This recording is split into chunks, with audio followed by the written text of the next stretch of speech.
Lan Qiren and Lan Wangji were simply a deadly duo. When the two families sit face to face, setting aside Zhang Fengmian for now, Madame Yu would surely have something to talk about the education of children.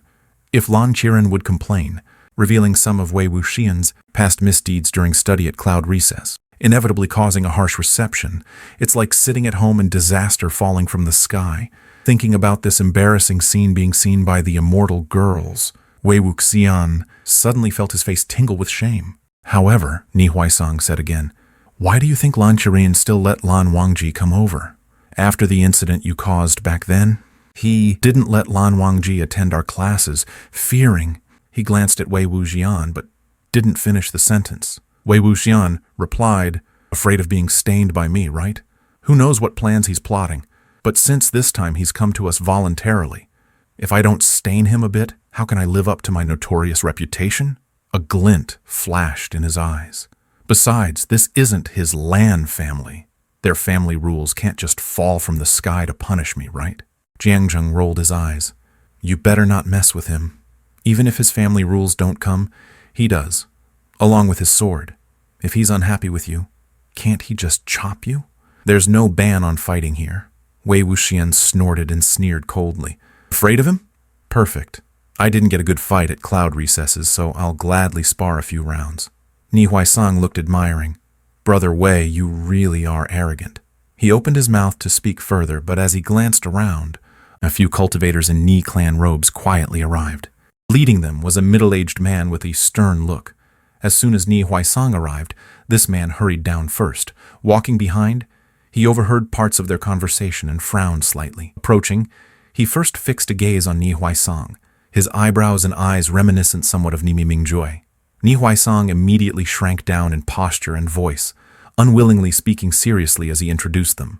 "Brother Wei, Brother Jiang, this is my second uncle, and this is my cousin." Both bowed respectfully with their eyes simultaneously moving to a young girl beside Ni Huaisang. The girl wore dark clothing but had delicate, bright features. As she walked, her eyes darted everywhere, sometimes looking at the pancake vendor, sometimes at the melon seller, sometimes at fishermen netting fresh river fish.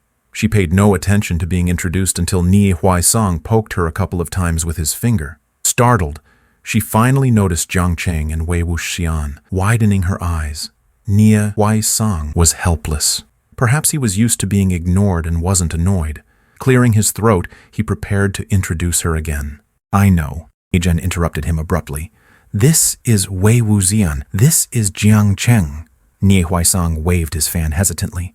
"How did you recognize them?" "Easy." Zhan hugged her sword and said frankly, "This one looks better. That's Wei Wuxian. This one is a bit worse. That's Jiang Cheng." The top ranks of noble young masters are 4th and 5th, respectively.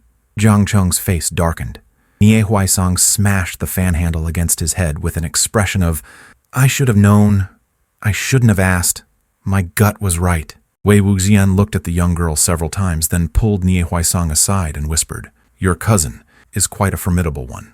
Not only does she offend people right on meeting, she also covertly sows discord between me and Jiang Cheng, killing 2 birds with 1 stone." Ni Huaisang's mouth twitched, and he said bitterly, "She's just like that, mindless, reckless with words, and very fierce with strong skills.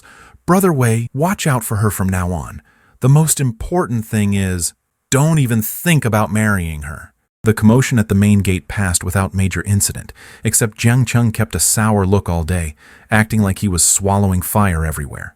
In the following days, the Lotus Pier remained bustling, with the doorstep nearly trampled flat by parents coming to propose marriage. Everyone grabbed Wei Wuxian's hand, inspecting him closely, looking him up and down, praising him endlessly. Among the top-ranked noble young masters, the Yunmeng Jiang clan was the most easygoing major sect. Their master, Jiang Fengmian, was gentle and tolerant, and his disciples were often noisy but not strict about family lines. Wei Wuxian was by far the most down-to-earth young master. Not only was he approachable and touchable, but he could also laugh and joke easily. His face was as rosy as a peach blossom, and his demeanor was lively and charming. The parents originally thought he was out of their reach, but upon meeting him, they were dazzled instantly. Their enthusiasm flared up like fire, and all their earlier anxieties vanished. Some even directly took their daughter's hands and paired them up with Wei Wuxian, wishing to see a match made and the wedding consummated quickly. Wei Wuxian's hand was being fondled by different people in turn. He couldn't pull it away, and he couldn't escape either. All the while, he kept thinking about going to see Lan Wangji, but he simply couldn't find the chance. It was 3 days later when he met Lan Wangji. Wei Wuxian lay crookedly on a mat, one hand resting on his chest, scrolling through a scroll filled with matchmaking profiles, looking quite entertained. Jiang Cheng couldn't stand it, saying, "Looking at you like that, you'd think you were the emperor choosing consorts." Wei Wuxian replied, "Jiang Cheng, do you envy me? Want me to pick some for you? Or should I share some girls for your matchmaking?" Jiang Cheng sneered, "Get lost. As if I care. You're not going out for a whole month. You have to wake up on time every day, entertain those parents. That'll be enough trouble for you. Don't cry to me about it later." Wei Wuxian said, "I don't see what's so hard about that. Drinking tea and chatting with girls is better than hanging out with you." Jiang Cheng kicked at him. Zhang Fengmian watched the two of them wrestling and laughed. Ying, do you have some sort of plan? Why keep looking at that list?" Wei Wuxian said, "I want to start strong tomorrow since it's the first day, but I don't know which family to visit first." Jiang Cheng said, "Isn't it by the order on the list? Are you going to skip the order too?" Wei Wuxian ignored him and kept scrolling down the scroll by himself, saying, "The Lan family. Where is the Lan family? So far down. No way. I have to meet Lan Zhan first tomorrow. Without me to keep him company, he'll get so bored he'll pack up and return to Gusu before I get to see him. Fine. Tomorrow it'll be the Lan family." He ignored Jiang Cheng's cold remark. "Seeing you will only make him want to leave." And, with a big stroke of his brush, he sealed his decision. The next day, Wei Wuxian got up early, quickly washed up and had breakfast, then headed straight to the sword trial hall. Just as he entered the courtyard, he saw Lan Wangji was even earlier than him. "Brother Wangji, long time no see." Wei Wuxian waved at him from afar. Lan Wangji glanced at him from the corner of his eye, appearing indifferent, and turned his head away. Wei Wuxian cheerfully ran over and saw two girls standing beside him. His eyes lit up. The Lan family's daughters are truly extraordinary, elegant, and surpassing snow like a dream or a fairy. How could such beauties stoop to accompany me? Changing his tone, he put his hands behind his back and said, "Lan Zhan, I've invited you many times, but you always refused. It turns out the Gusu Fairy Mountain hides beauties. When I was studying there, I didn't see a single one, but I didn't expect such great beauties to live there regularly. No wonder second young master Lan can't move a muscle." Lan Wangji took a deep breath and looked down at him with his cold gaze, lowering himself to answer, "Wei Ying, don't joke." Lan Shuya eyed this young master, who was unlike other Yunmeng disciples wearing the 9-petal lotus-patterned purple robes.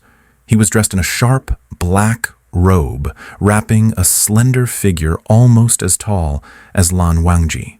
His black boots touched the ground as he swaggered without standing properly, his red ribbon fluttering vividly and attractively, and the corners of his mouth and eyebrows hid many smiles, dazzling to the eye. The first half of his compliment was polite, so Lan Shuya responded with modesty. Just as he was about to speak, the second half came unexpectedly forward, casually and disrespectfully, leaving her momentarily speechless. She thought the rumors she heard before coming to Yunmeng were true. Judging by the way he spoke so frivolously and offensively, if it weren't for Lan Wangji's unpleased expression, Lan Moyun, Lan Shuya's normally aloof and indifferent sister who disliked males, might not know how to react. Aside from her father, Lan Moyun usually dislikes even male animals approaching her. Living deep in the Lan family's immortal estate in the mountains, wild beasts often appear. Somehow she could instantly distinguish male from female beasts. If it's a male, she immediately dismissed it with cool gesture, her sword tip raised and threw it out of the wall. Now she had to make acquaintance with such a person as Wei Wuxian. She glanced secretly and saw Lan Moyun's pale, translucent, snow-like face froze in amazement, her eyes staring straight at Wei Wuxian. After introductions, Wei Wuxian's gaze left the two girls and floated to Lan Wangji. "Lan Zhan, I didn't expect you to come. I originally wanted to write you a letter, but feared you'd throw it away after seeing my name without even reading it. So I wrote to Zewujun to pass on my message. You see, You refused me so many times before, but deep down you actually wanted to come. I wasn't wrong about you. Your words don't match your heart. Be honest, now that you're here, are you after the girls of Yunmeng or after me? Lan Wangji raised his sleeve, tilted his chin, and showed it to Wei Wuxian. Neither. Wei Wuxian grimaced at his cold face and pouted slightly. Look at you, still the same. Where's your uncle? Why didn't he come? Could it be these two girls were entrusted to you? You are young, probably not much older than them. Could it be, did Lan Moyun like Wei Wuxian?